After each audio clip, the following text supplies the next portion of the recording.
A Conferência da Comunidade de Países de Língua Portuguesa começou nesta segunda-feira em Brasília. Um dos convidados foi o novo secretário-geral das Nações Unidas, o português Antônio Guterres.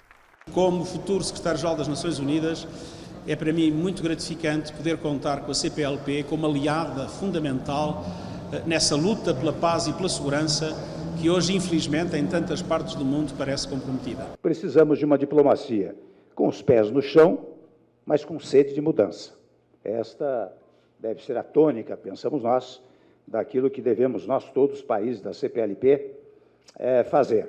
Fazem parte da comunidade Angola, Cabo Verde, Guiné-Bissau, Guiné Equatorial, Moçambique, Portugal, São Tomé e Príncipe e Timor-Leste. O acordo ortográfico está na pauta da conferência. O Brasil vai assumir a presidência do grupo pelo próximo biênio, sucedendo o Timor-Leste, no ano em que a comunidade comemora 20 anos.